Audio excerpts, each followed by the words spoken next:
en los programas de salud mental tenemos la suerte de contar con uno de los más prestigiosos colegas psiquiatras de nuestro medio.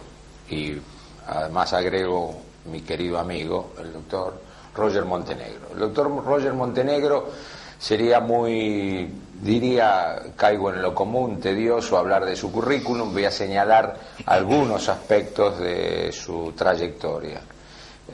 Un hombre que se ha hecho en la clínica, fue uno de los mejores psiquiatras en el Hospital Borda, profesor de la Universidad del Salvador, ha trabajado intensamente en la docencia en general y, por supuesto, ha sido un visionario en gestar una de las instituciones más importantes a nivel latinoamericano e internacional, que es la Asociación de Psiquiatras Argentinos. Fue el primer presidente de la asociación, actualmente es presidente honorífico, y ha coronado esta tarea tan importante para todos los colegas de nuestro medio, siendo primero delegado regional ante la Mundial de la zona de Latinoamérica, y en estos momentos, y por un lapso de 6 años, estar dentro de la comisión de la Asociación Mundial de Psiquiatría. Como decía, podríamos tratar muy en extenso el video exclusivamente para eso, pero hoy lo convocamos para que hable con nosotros y nos pueda llevar algunas ideas sobre los trastornos de ansiedad. Doctor Roger Montenegro, ¿qué son los trastornos de ansiedad? Bueno, antes de hablar de los trastornos, creo pertinente comentar que, bueno, la ansiedad es un componente natural de la condición humana que ha determinado el interés durante todos los tiempos de filósofos, de psicólogos, de sociólogos, de artistas, y en ese sentido aparecía más el campo y los temas vinculados a la ansiedad más apropiados por estas preocupaciones o intereses culturales. La medicina en ese sentido estuvo durante mucho tiempo subordinada de su visión de estas cuestiones vinculadas a la ansiedad en relación a estas perspectivas.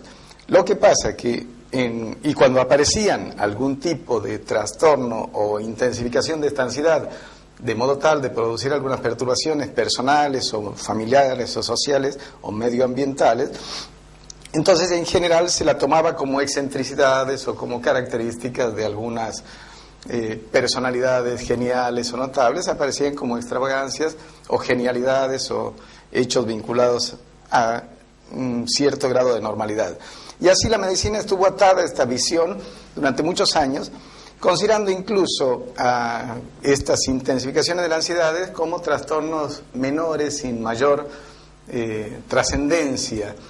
Pero en cuanto la psiquiatría fue evolucionando en su visión clínica, haciendo un mayor desarrollo de sus observaciones, fue constatándose que estos problemas que se consideraban menores porque se decían no traían aparejados riesgos para la vida y menores porque no traían aparentemente mayores repercusiones, se fue viendo que no es tan así, todo lo contrario. Por ejemplo, que hay cuadros que veremos luego, como los trastornos de pánico, que desembocan en un porcentaje bastante significativo en conductas suicidas, en otros cuadros, como veremos en los trastornos obsesivos compulsivos, en comportamientos invalidantes, en tanto y cuanto que estos pensamientos se ocupan prácticamente la mayor parte del tiempo y de la vida y de las preocupaciones del individuo, bloqueándolo para su desarrollo en otros aspectos. O como vemos en los trastornos de ansiedad generalizada, que también este alto nivel de ansiedad, o en los trastornos fóbicos o fobias sociales, donde todo esto va causando una serie de limitaciones laborales en la interacción familiar, etcétera, o social. Y entonces ya no es que uno deba tomarla supervisivamente. ¿Quién da cuenta de estos problemas? Allí donde el sujeto no pudo dar cuenta a través de sus autorregulaciones o a través de ciertos consejos o apoyos familiares, acude al médico. Y el médico durante mucho tiempo decía no tenía mayor respuesta, no tenía una lectura adecuada de estas cuestiones. Hoy en día entonces se ha ido no es que aumenten más la ansiedad, por ahí se decía que la ansiedad era un síntoma de nuestro siglo. Creo que más bien lo que está ocurriendo es que estamos pudiendo reconocer, diagnosticar, prevenir y tratar y aliviar estos trastornos como resultaba difícil de hacerlo anteriormente. Decía que la repercusión se da a nivel de las conductas sociales, se da a nivel de la ideación, como cuando se dan estos pensamientos o ideaciones suicidas frente a la impotencia de no poder resolver el problema y verse impedido por él, o se dan como repercusiones físicas. Esto es muy interesante porque para el médico general, para todos los colegas de otras especialidades, ocurre que en un porcentaje muy importante ven en la clínica, en su actividad clínica, demandas que primero las enfocan como problemáticas físicas y luego, cuando por descarte no aparece la problemática física, se ven en la disyuntiva de tener que plantear al paciente o que no tiene nada, como se acostumbraba entonces, u hoy que están mejor informados y con mejor posibilidad de reconocer que tienen algo, y algo muy importante, como en este caso un trastorno de ansiedad, bueno, el dilema de derivar al psiquiatra con todas las connotaciones de prejuicios que a veces trae este hecho, como defraudando las expectativas del paciente que esperaba que se le encuentre algo a nivel de sus órganos o de sus funciones, o pretendiendo que el especialista o el clínico al cual consultó se lo resuelva. Entonces, ir al psiquiatra es algo así como modificársele el libreto y enfrentarse a un hecho más complejo. Por eso creo que es interesante ver a través de esta imagen, de estas, vos trajiste de este gráfico, unas diapositivas, ¿no? Sí, sí, y por ejemplo, a través de estos cuadros nosotros podemos ver que los pacientes con trastornos de ansiedad habitualmente presentan síntomas físicos.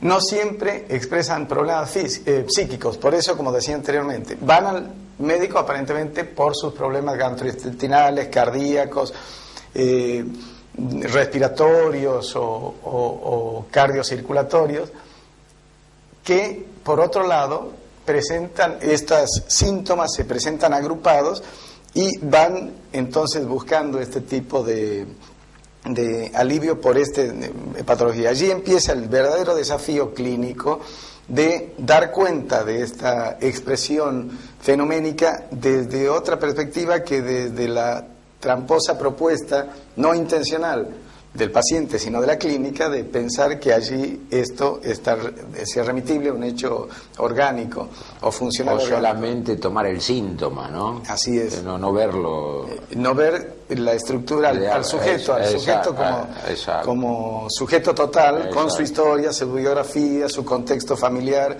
sociocultural, laboral, etcétera. Ahora vos trajiste otra diapositiva, ¿no? Sí, justamente podemos ver aquí que lo que decía anteriormente, que en la vida cotidiana, bueno, aparece la ansiedad, lo que pasa, y estamos sometidos en la contemporaneidad del desarrollo tecnológico a un mayor quantum de estrés, de sobreestimulación y de sobreexigencia. Pero también este mayor porcentaje de estímulo, de estrés, de la vida cotidiana es un hecho que puede estar dando cuenta de estos trastornos de ansiedad. En otros casos son ansiedades que aparecen como secundarias a enfermedades médicas, en otros casos ansiedades en otros síndromes psiquiátricos.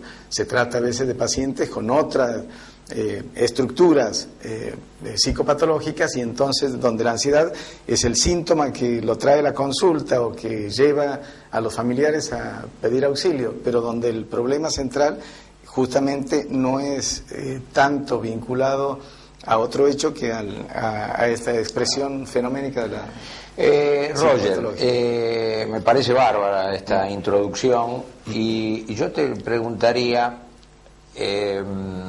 ¿existe una clasificación de estos trastornos? Sí, justamente estaban comentando que en relación a los trastornos de ansiedad se agrupan a veces en síntomas. Por ejemplo, y en ese sentido tenemos como vemos en la imagen esta, en la figura esta, tenemos que por un lado los trastornos de adaptación con estado de ánimo ansioso, Por otro lado tenemos los trastornos de ansiedad generalizada, los trastornos obsesivos compulsivos, los trastornos de angustia. En nuestra traducción al español algunos hablan de trastornos de angustia con o sin agorafobia. Creo que es preferible, no tuve la posibilidad de modificar la terminología aquí en este slide, pero es preferible utilizar el término anglosajón, que es bastante descriptivo de la situación, que sería el de trastornos de pánico con o sin agorafobia. Entonces, después tenemos los trastornos por estrés postraumático, la fobia simple y la fobia social. Yo diría que la ansiedad se juega en su versión incrementada, distorsionada, cuanti y cualitativamente, en su versión patológica o psicopatológica, dentro de estas 7 categorías diagnósticas. Y como, bueno, una de las categorías, la que tengo entendido nos vamos a extender con mayor amplitud hoy, bueno, me interesaría hacer alguna caracterización de las restantes. Hoy vamos a desarrollar más el tema del pánico, pero de los trastornos de pánico, pero me interesaría señalar... hemos comentado en alguna oportunidad que vos tenés datos epidemiológicos que has corroborado con otras áreas y otros países, ¿no? Así es una observación de mi práctica clínica que por otro lado ha sido mejor definida en términos numéricos en países donde se llevan a cabo estudios epidemiológicos serios y continuados, y allí nos encontramos con un porcentaje de aproximadamente el 6% de la población general afectada por trastornos de ansiedad. Digo aproximadamente porque algunos de estos trastornos de ansiedad aparecen durante muchos años y quizá toda la vida disimulados y no asumidos por el paciente. No va a la consulta. Por ejemplo, las fobias simples que no traen aparejado una distorsión en la conducta social y laboral del sujeto muy intensa, generalmente el sujeto no las exterioriza, no las comenta, pasa como temores a diferentes hechos, la claustrofobia, o temor a subir a un avión, o temor a estar en un ascensor, o temor a algún animal o algún objeto, pero en general, en la medida que no es muy disfuncional, la sobrelleva, la enmascara, la toma como una característica personal, la familia, el medio, hace otro tanto y bueno, no va a la consulta. Pero allí donde en las otras formas y donde estas otras formas van aparejadas de repercusiones intensas, de sufrimiento intenso del sujeto y de disfuncionalidades sociales, allí sí. Entonces, pero llegan a veces incluso tardíamente a la consulta, y antes de llegar a la consulta y ser caracterizados desde el punto de vista psiquiátrico, han hecho un largo itinerario por consultorios médicos de diferentes especialidades tras la búsqueda por el lado de su sintomatología física. Pero, de todas formas, estudios epidemiológicos serios hablan de una incidencia de aproximadamente del 6 al 10% de la población general. Y en este porcentaje, un lugar muy importante lo ocupan fundamentalmente los trastornos de pánico, ¿no? Ahora, vos tenés una secuencia acá de 4 o 5 diapositivas que estuve viendo con vos, muy ilustrativas, ¿no? Sería de estas diferentes formas, sí, que dan un pantallazo rápido de las diferentes formas de trastorno de ansiedad. Sí. Si vemos entonces esta imagen, aquí en esta imagen vemos que en el trastorno de adaptación con estado de ánimo ansioso es una reacción desencadenada frente a un estresor identificable, una alteración superior a la de una reacción normal. Normalmente todos frente a un agente estresor reaccionamos con una cierta ansiedad, un viaje, una situación de conflicto, de tensión, una discusión. Pero cuando el monto de ansiedad supera lo esperable, allí estamos hablando de un trastorno de adaptación con estado de ánimo ansioso. Su aparición durante los 3 primeros meses tras el estrés, la duración no tiene que ser mayor de 6 meses y los síntomas tienen que darse en forma continua. El sujeto está tensionado, estresado por ese despido en su trabajo, por esa situación de quiebra o de convocatoria o de conflicto empresario, por esa dificultad en su relación con sus pares en una sociedad, etcétera, o el conflicto en la escuela, en fin, cualquier hecho afectivo, social, laboral, puede aparecer como un estresor o una situación de riesgo físico, puede ser, pero la condición para estar hablando de un trastorno de adaptación con estado de ánimo ansioso es que no dure más de 6 meses y que los síntomas de angustia o de preocupación se mantengan durante aproximadamente unos 3 meses. Esta otra gráfica que te señala nos habla justamente de este otro tipo de trastorno de ansiedad, que es el trastorno de ansiedad generalizada, donde la preocupación excesiva por 2 o más circunstancias aparece marcando la pauta clínica, ¿no?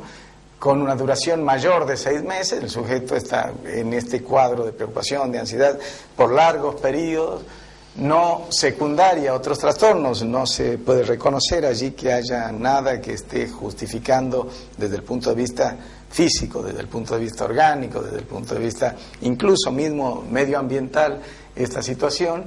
Síntomas continuadas sin causa orgánica, como decía anteriormente, y agrupación de los síntomas en 3 grupos, en una tensión motora, una hiperactividad vegetativa y una vigilancia, una sobrevigilancia, diría.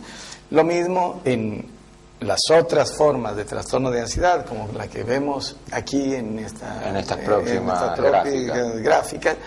Tenemos en el trastorno por estrés postraumático, después de un acontecimiento traumático muy intenso, como puede ser un rapto, un secuestro, una violación, una explosión, con un accidente en la ruta con consecuencias graves, en fin, después de estas situaciones de un tiroteo, cosas por el estilo, es decir, situaciones muy intensas, un terremoto, una inundación, aparece esta sintomatología de la ansiedad y una reexperiencia del trauma por lo menos una vez. El sujeto vuelve a revivir la situación con la misma desesperación, ansiedad, como si lo estuviese viviendo en directo. La reexperiencia, la vivencia o el recuerdo de la situación es tan vívido que el sujeto lo vive con toda la constelación psíquica y fisiológica del primer caso. En otros casos, como los trastornos obsesivos compulsivos, las obsesiones o las compulsiones recurrentes son lo que está marcando la pauta del trastorno. Los síntomas causan una alteración marcada. El sujeto, prácticamente, si la obsesión es la de la suciedad, se pasa lavando la mano 20, 30 veces, 50 veces en el día, prácticamente en una conducta compulsiva, obsesiva y compulsiva. Si no lo hace, la compulsión es el incremento de la ansiedad si no ejecuta la acción que obsesivamente el sujeto está pensando.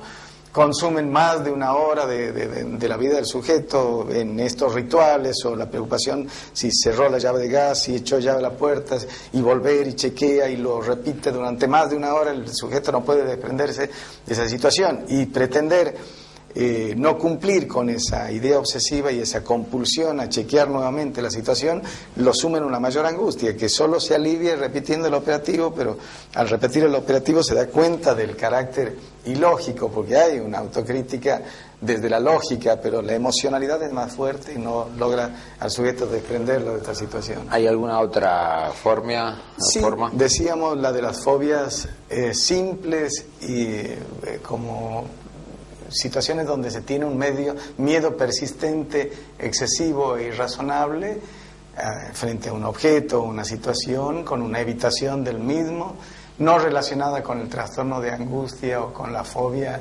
social, no relacionada con un trastorno de pánico, quiero decir en este caso, ¿no? En el sentido de que a veces la fobia simple puede parecer un ataque de pánico, o puede parecer una fobia social. Luego vamos a explicar esto, pero no está en realidad relacionada. Parece como una situación puntual a un objeto, una situación y una evitación y a veces interfiere significativamente el funcionamiento normal, otras veces no tanto, y allí es donde, como decía anteriormente, no acude a la consulta.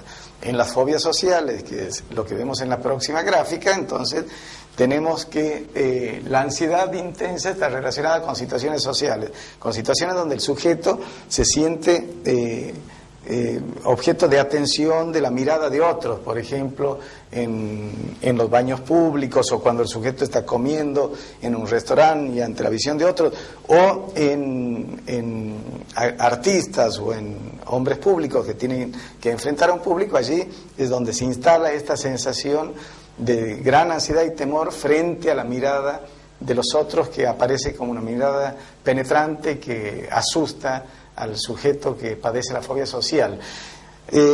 Prácticamente estas son las diferentes formas, aparte de la que señalaba, que creo que... ¿Hay, Roger, ¿hay algún común denominador psicopatológico? Sí, durante mucho tiempo justamente se pensó en estos trastornos como vinculados, como cinemateria, como no vinculados a ningún hecho orgánico o fisiológico, sino más bien a condiciones psicológicas, psicosociales, culturales.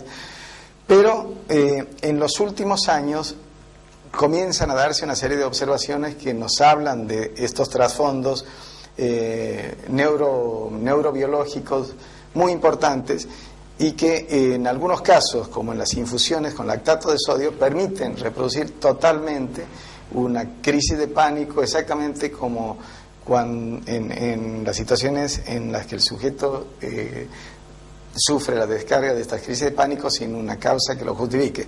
En algunos casos, con una causa como es la infusión de lactato de sodio, se reproduce exactamente la situación, lo que muestra la correspondencia importante con mecanismos neurofisiológicos. Justamente en esta próxima figura nosotros podemos estar viendo esto que decía. Alguna vez se pensó como una condición psicológica exclusiva, ahora es conocida como teniendo tan fuertes bases orgánicas y que puede ser tratado médicamente. Por un lado, en la próxima figura nosotros vemos esto que decía de la infusión de lactato, que aproximadamente la tercera parte de los pacientes con trastorno de pánico desarrollarán síntomas agudos a los 20 minutos de la infusión de lactato de sodio, y induce el lactato estos ataques, como son descritos por los pacientes. En la próxima imagen nosotros vemos cómo están fuertemente en estos hechos involucrados todas estas otras estructuras neurofisiológicas que nos llevan justamente a tener muy presente todas estas estructuras, el sistema límbico del cerebro, llamado el circuito emocional, que envuelve prácticamente toda la información que aferente al cerebro, aparece y está tamizada por estos circuitos límbicos que tienen mucho que ver con la ansiedad. Las teorías actuales corrientes implican también al locus cerúleo como la expresión de la experiencia de ansiedad y pánico. Justamente las neuronas del locus cerúleo contienen del 50 al 70% de la norepinefrina del cerebro, y a su vez la norepinefrina es un neurotransmisor primario que está involucrado en la expresión de lucha o vuelo, involucrado en estas situaciones donde frente a la lucha o frente a situaciones de vuelo el sujeto sufre una intensificación de su ansiedad. Las neuronas del locus cerúleo justamente proveen la mayor cantidad de norepinefrina del cerebro y de la corteza cerebral, de la corriente cerebral, ¿no? En fin, esto, como así también el GABA, el ácido gamma-aminobutírico, son estructuras o componentes neurobioquímicos que están siendo estudiados, y si se tiene en cuenta que el comportamiento del GABA del ácido gamma-aminobutírico es muy similar a la de las benzodiazepinas por su mecanismo de acción en los neurotransmisores, aumentando la apertura del canal de cloro. Entonces, esto son los temas que la biología molecular y las neurociencias están describiendo y avanzando en sus investigaciones actuales, y que están presentes en esto y que dan cuenta y explican el porqué el mecanismo de acción de las drogas y medicamentos que se utilizan actualmente para aliviar estas sintomatologías tan molestas. Yo creo que hasta ahora los que te están escuchando y viendo tienen una idea muy clara, muy concisa de esto tan en boga en este momento. Pero para todavía especificar mejor, ¿no? Los trastornos de pánico abordada, que vos has traído también una secuencia de 20 diapositivas y bueno, trastornos de pánico te preguntaría. Sí, comentaba que justamente he estado trabajando más de cerca últimamente en relación a esta patología psiquiátrica de gran incidencia en la clínica y de gran presencia en los consultorios médicos y sobre todo de cardiólogos, de gastroenterólogos y en los servicios de emergencia. Allí es a donde acuden estos pacientes con sus preocupaciones y con sus temores de que eso que le ocurre de pronto súbitamente pueda ser algo vinculado a su estructura orgánica o física. Y allí es a donde generalmente los médicos clínicos con bastante experiencia lo descartan. Me interesa mucho esta patología porque realmente constituye un verdadero desafío. Los pacientes afectos de ella sufren intensamente esta situación y los llevan a veces a conductas desesperadas, o ideaciones o actuaciones suicidas, y en otros casos al consumo de drogas, sobre todo alcohol. Luego veremos la comorbilidad con el alcoholismo, o los llevan a cuadros depresivos muy severos que también a su vez conduce a estas ideas suicidas. En fin, el cuadro es lo suficientemente dramático. Por otro lado, si tenemos en cuenta que afecta a sujetos jóvenes, a veces en plena actividad y con éxito en sus actividades laborales o de estudios, entonces uno tiene una mejor composición del lugar de la importancia del trastorno. Y sobre todo, sabemos hoy que con el enriquecimiento de los recursos terapéuticos en psiquiatría, los provenientes de la mejor comprensión de estos trastornos desde los aportes del psicoanálisis o de los aportes de otras técnicas, sobre todo en estos casos de las técnicas cognitivas conductuales o sistémicas o de apoyo, soportativas o de apoyo y de orientación o psicoeducacionales de los pacientes, más el riquísimo bagaje de recursos medicamentosos, transforman a esta patología en un tema de sumo interés dentro del campo de la psiquiatría. Si entonces hacemos una recorrida rápido a las imágenes, podemos tener una descripción y una abarcativa de este trastorno. Esta es una secuencia de slides, de diapositivas que estructuró la Asociación Psiquiátrica Americana para justamente ilustrar a los psiquiatras americanos y estos a su vez a los clínicos en general con respecto al problema. Una característica del ataque de pánico, de los ataques de pánico. Una cosa son los ataques de pánico, otro los trastornos, luego lo vamos a precisar mejor. Los ataques de pánico son inesperados y prácticamente el sujeto se ve sorprendido. No se dan,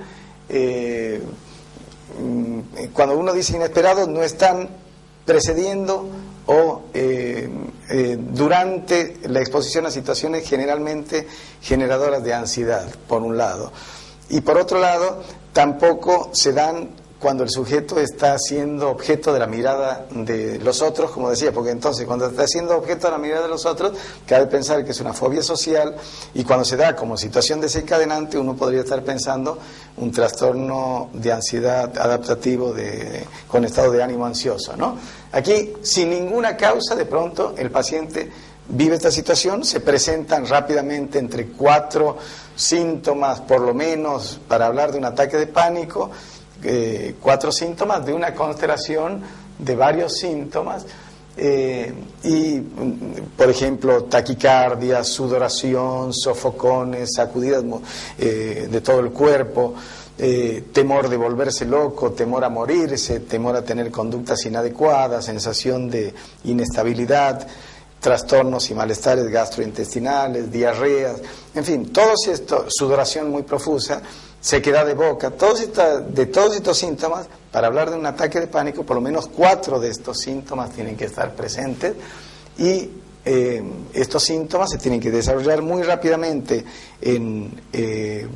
prácticamente aparecen súbitamente sin nada que lo justifique, y en menos de 10 minutos ya está la constelación de síntomas desesperando al sujeto y llevándolo a una sala de emergencia o a la consulta con el cardiólogo, con el médico, y generalmente también, así como aparecen súbitamente, desaparecen en un lapso no mayor de 1 hora. En menos de 1 hora el sujeto ve resuelta su situación y siente un alivio de su ataque de pánico, pero le queda la tremenda aprensión y el temor de que esto vuelva a aparecer.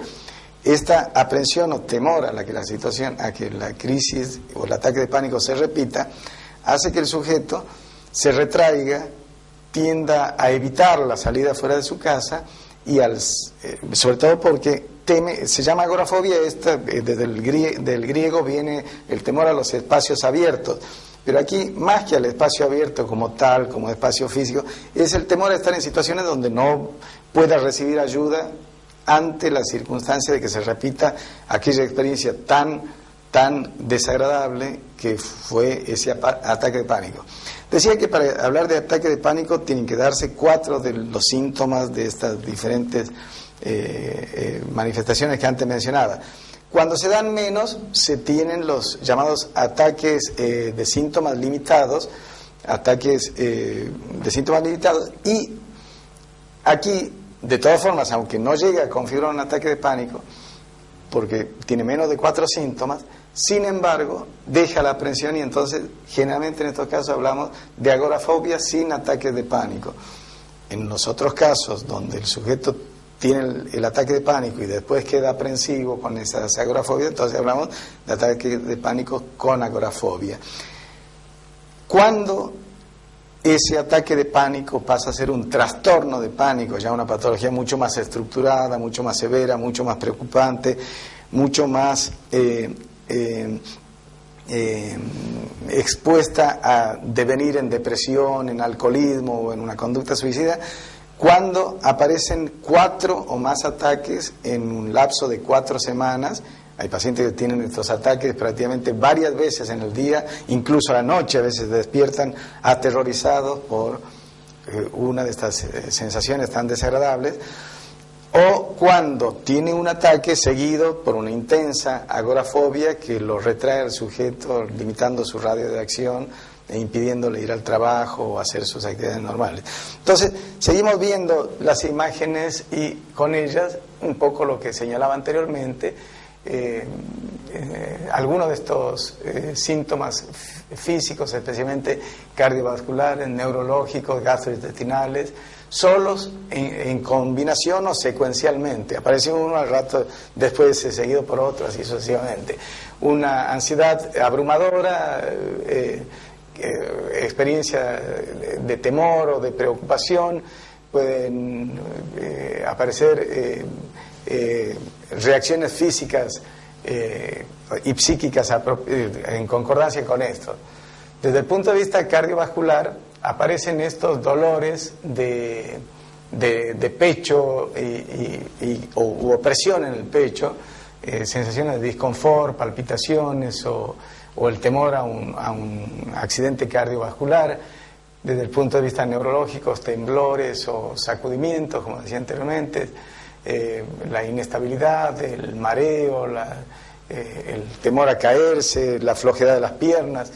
En la próxima imagen vemos los síntomas gastrointestinales, que son estas dificultades de hinchazón, de sensación de embarazo gástrico, los trastornos epigástricos, la náusea, la diarrea, desde el punto de vista respiratorio, esas dificultades de acortamiento de la respiración, las disneas y la sensación de ahogos aparecen muy frecuentes como la constelación sintomática de estos trastornos. Desde el punto de vista, en la próxima figura vemos que desde el punto de vista psicológico tenemos estos síntomas de temor a volverse loco, a perder el control, o a caerse, o estos mareos que no tienen un sustento claro físico de ninguna naturaleza. Y desde el punto de vista, el sentimiento de extrañeza o de extrañamiento o de pérdida de la identidad, ¿no? En las próximas figuras estamos viendo la incidencia epidemiológica de estos cuadros. Decíamos que los trastornos de ansiedad en general se dan entre el 6 y el 10% de la población, y aquí tenemos que para este trastorno, los trastornos de pánico, tenemos entre el 1,6 al 2% de la población general. Se dan para el médico de atención primaria, la incidencia aumenta. El 6% de los pacientes que ve el médico ve en atención primaria son pacientes con trastorno de pánico, y la relación entre hombre-mujer por sexo, la distribución por sexo es 3 veces en las mujeres por un hombre, ¿no? Es decir, más frecuente en la mujer, y con un promedio de edad de alrededor de los 20 años. A veces aparece un poco más temprano, a veces un poco más tarde, pero en general el comienzo suele darse en la veintena de la vida. Como vemos y señalaba anteriormente, en una etapa muy importante. Justamente traje allí unas viñetas clínicas de pacientes vistos en consultorios, en un consultorio. 3 casos. ¿Podrías describirlos un poquito? Claro, porque están en inglés, no tenemos justamente el video traducido, pero allí lo que me interesa que veamos es este tema, ¿no? Este tema de pacientes jóvenes, adultos jóvenes, de ambos sexos. Insisto, se da con mayor frecuencia en la mujer. Pacientes, por otro lado, que están en periodo activo de la vida, están desarrollando funciones y roles sociales importantes, y que de pronto se ven un día en la rutina de sus actividades, sin ningún hecho que lo justifique, como señalaba al comienzo. Aparece de pronto este ataque, ningún hecho ostensible, visible, reconocible. Es ese sujeto que hace entrevistas de admisión de personal a una industria, que está habituado a hacerlo, que lo ha hecho permanentemente, tiene un gran éxito, es reconocido como muy hábil en esta situación. Es una enfermera que está haciendo sus tareas con bastante habitualidad y frecuencia y con éxito. Es ese camionero que estuvo trabajando normalmente. En fin, es ese estudiante, y de pronto esa trabajadora social en otro caso, y de pronto tiene su primera crisis. Esa primera crisis lo deja atemorizado, y si se repitió la crisis, y en algunos casos de los que vienen son estos sujetos que tienen ya un trastorno, no un ataque sino un trastorno de pánico, bueno, porque ya han tenido o tienen más de 4 ataques en un lapso de 4 semanas, o un ataque seguido de un intenso temor invalidante que le impide salir, con una agorafobia entonces muy intensa. Entonces, ya cuando tenemos esta situación, nos encontramos con que el sujeto, que hasta hace muy poco estaba en lo mejor de su producción, se ve de pronto tan o más invalidado que si tuviese una severa enfermedad física. Ahora, ahí en parte de ese vídeo se ve que la paciente, la mujer, marca quizás como un síntoma patoneumónico de esto la opresión precordial. Es cierto, ¿no? Es cierto, sí, porque la mayoría siéntese de pronto esa puntada fuerte en el pecho, esa opresión, y ¿quién puede evitar de referirlo a un problema cardiovascular y el temor? El temor a la muerte y el temor a hacer allí un infarto masivo y morirse, como de algún modo en algunos otros casos para otras personas, amigos, familiares, ha ocurrido. Entonces, esto es lo que lo lleva al sujeto a buscar desesperadamente una constatación y un chequeo que le asegure que no se trata de un problema cardíaco. El problema que no mencioné y que es conveniente hacerlo es que a veces estos ataques y trastornos de pánico suelen asociarse de un modo no claro y no condicionante del trastorno con una atresia de la válvula mitral. En otros sujetos no hay ningún tipo de trastorno. En otros aparece la atresia de la válvula mitral y aparece como una condición asociada, pero no condicionante del trastorno. Y entonces uno tiene que enfocarlo al paciente, independientemente de hacer la consulta con el cardiólogo, tiene que enfocarlo como un paciente psiquiátrico y hacer un tratamiento adecuado, pertinente, ¿no? En esos casos, entonces, explicar que esa patología aparece como un hallazgo, como en otras personas que van a un chequeo de rutina y se encuentran con este diagnóstico que en los últimos años está siendo mejor caracterizado, el de la atresia mitral. Bueno, en estos pacientes, bueno, explicarle que independientemente de su trastorno, esta atresia la tuvo de antes, ¿no? Mira, yo pienso que yo te estoy escuchando y has hecho una descripción de gran semiología y realmente muy didáctica, muy clara. Yo te preguntaría, y como para redondear esta, digamos, porque vamos a comprometerlo al doctor Montenegro a que no sea debut y despedida, que esto es el comienzo en la Fundación Stern para dar su sapiencia. Sí, no, yo valoro muchísimo todo el trabajo que vienen haciendo ustedes, Alejandro Stern y vos, en el área de salud mental. Stern está en otras áreas, aparte de salud mental, pero valoro muchísimo, por eso vos sabés que estoy con una serie de complicaciones, pero para mí era un compromiso de honor muy importante el acompañarnos a ustedes en esta muchas gracias. En nombre de Alejandro, que está atrás de las cámaras, y en el mío, muchas gracias. Lo que yo te diría, y como así que vos redondees, es una pregunta doble que te voy a hacer. Existe esta descripción sintomática y sintomatológica realmente muy clara. Debajo de eso, mi pregunta, que bueno, lo hemos hablado, existen personalidades, o sea, remite a una estructura de base. Eso sería una, y cómo se podría manifestar en cada estructura distinta. Y concomitantemente a esto, la pregunta sería, ¿cómo se haría el abordaje clínico y el pronóstico y tratamiento? Así que te digo, como dicen los periodistas, en un minuto, decime el sentido de la vida. Está bien, no, está bien, la pregunta es pertinente. Tenés más de un minuto, tenés 10 minutos. Es pertinente. Aquí el tema central es este. Estamos, y esto sé que es tu preocupación en el pregrado de medicina, en el posgrado de medicina.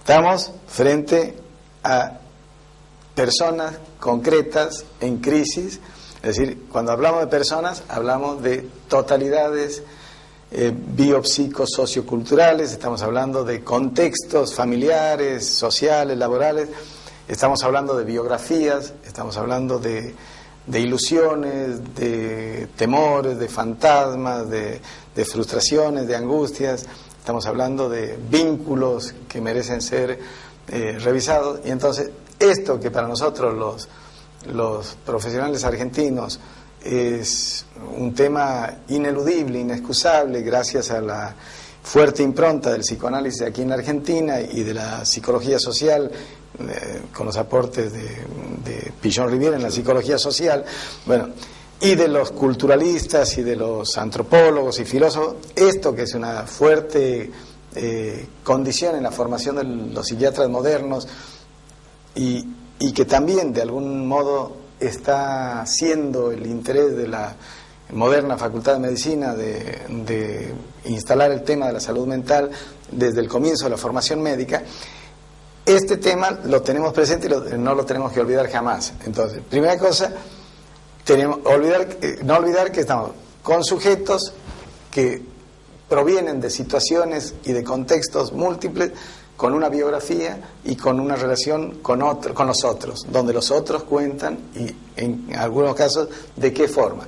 Entonces, hecha esta salvedad y teniendo en cuenta de esto y prestando atención y escuchando y balanceando todos estos factores en juego, esta multicausalidad interaccional y contextual de la que nos habla el psicoanálisis, junto con esto, entonces tener presente aquellos mecanismos neurofisiológicos y genéticos que evidentemente para estas patologías están también implicados. Pero querer ver todo desde la perspectiva, desde alguna de las perspectivas, es no capitalizar toda la riqueza de la psiquiatría, de la medicina moderna, que puede dar cuenta de esta multiplicidad de hechos hoy mucho mejor conocidos que apenas décadas atrás.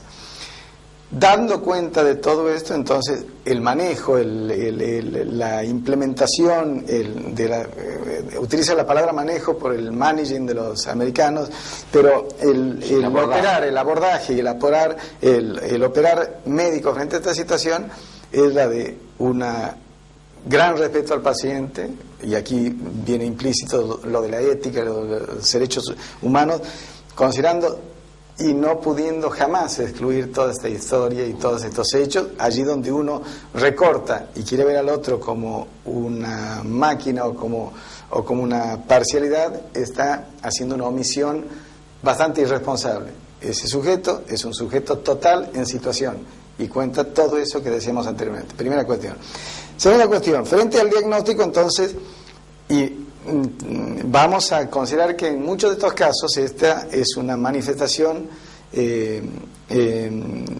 como un epifenómeno, una manifestación sintomática, así sea un conjunto de síntomas, una manifestación sintomática, así llamado, por ejemplo, trastorno de pánico o ansiedad generalizada, de otras situaciones de base, que es lo que muchas veces nos comentamos. Vemos el árbol pero no vemos el bosque. Creemos que esto es todo, ¿no? Y evidentemente, más allá de eso, suele estar implicadas estructuras neuróticas, estructuras psicóticas o estructuras perversas. Lo que ocurre que en estos sujetos, como señalaba anteriormente, son sujetos que han venido haciendo una vida donde la manifestación psicótica no ha estado presente, la manifestación perversa tampoco.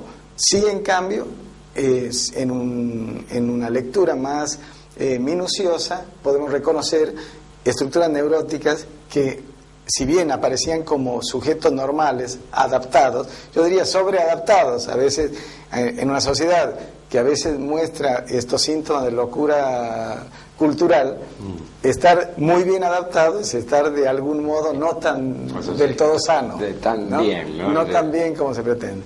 Entonces, en ese sentido, tenemos en cuenta estas estructuras de base. Y frente a esa, entonces, caracterización, evaluando los factores genéticos, neurofisiológicos, clínicos, para descartar que no hayan estas otras patologías de otros aparatos o sistemas, en esta visión así abarcativa de todos estos aspectos, entonces cuando tenemos una mejor descripción de la situación total, no de la situación puntual, de este cuadro del DSM-3 o de la clasificación internacional, sino de ese hombre, de ese sujeto con todo esto, allí nos planteamos las estrategias. Primero, la precisión del diagnóstico sintomático, no del diagnóstico del sujeto como persona total, del diagnóstico sintomático, trastorno de ansiedad, trastorno en este caso de pánico, y las estrategias terapéuticas. El pronóstico, digamos que sin tratamiento son pacientes que de mal pronóstico, en un porcentaje elevado, van hacia la incapacidad laboral progresiva y luego total, y en otro porcentaje de casos van hacia la comorbilidad con alcoholismo, con depresión, y en otros casos al suicidio. Entonces, el pronóstico es un pronóstico serio, severo, que merece ser tenido en cuenta para entonces, a la hora del tratamiento, plantearnos un tratamiento integral, psicoterapéutico y psicofarmacológico. Lo psicoterapéutico jamás puede excluirse. En el pragmatismo por ejemplo, la psiquiatría americana, a veces la cuestión psicoterapéutica queda relegada a un segundo o tercer plano, y esto es un peligro que también se cierne en nuestro país con los recortes presupuestarios en los programas de salud y en todos los presupuestos de atención médica. Se hace en ese sentido una pésima economía, porque termina luego deviniendo en la no resolución del problema o en el agravamiento del mismo y en la cronificación del mismo. Entonces, allí ese abordaje psicoterapéutico, donde se utilizan desde técnicas sintomáticas, como son los descondicionamientos, para el caso de las fobias, por ejemplo, los descondicionamientos negativos, o en este caso, para los trastornos de pánico, lo psicoeducacional, lo informativo al paciente, a la familia, al medio de toda la situación, y no sobreexigir al paciente, aparte de su desgracia, exigiéndole que no tenga todo eso, o reprochándole por tenerlo. Y vamos al aspecto clave, al gran aporte de este momento, que son los descubrimientos psicofarmacológicos, ¿no? En los psicofarmacológicos hay dos grupos de psicofármacos muy importantes, que son los antidepresivos y los ansiolíticos. Y para el uso y el manejo de unos u otros es necesario tener en cuenta ciertas consideraciones clínicas. Por ejemplo, si el trastorno de pánico es precedido de un trastorno depresivo previo, entonces los antidepresivos aparecen, o junto al trastorno de pánico aparece una depresión importante, los antidepresivos aparecen como la medicación de elección. Y también en los casos de pacientes con habituación a otros productos, pacientes que vienen tomando ansiolíticos de antes, o pacientes que vienen ingiriendo alcohol en mayor cantidad, por lo que decía anteriormente, que a veces el alcohol es un recurso al que acceden estos pacientes para aliviar sus síntomas. Entonces, en esos casos estarían desaconsejados los tranquilizantes, los ansiolíticos, y sí más indicados los antidepresivos. En cambio, cuando se trata de pacientes que no han tomado previamente alcohol o psicofármacos, los tranquilizantes pueden resolver en un periodo corto de tiempo esta sintomatología, y luego viene el tema de la prolongación, de cuánto tiempo se deben dar y si se pueden asociar antidepresivos con ansiolíticos. Dentro de los ansiolíticos, los benzodiazepínicos de acción corta, como el alprazolam, y dentro de los antidepresivos, la clorimipramina o los inhibidores reversibles de la monoamina oxidasa, como la moclobemida, son las drogas que aparecen en el repertorio. Perfecto.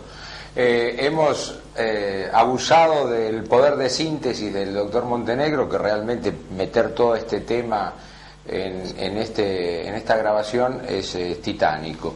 Lo ha hecho elocuentemente, le agradecemos la presencia, lo comprometemos, como dije anteriormente, para otros aportes en videograbaciones para salud mental. Gracias y hasta la próxima.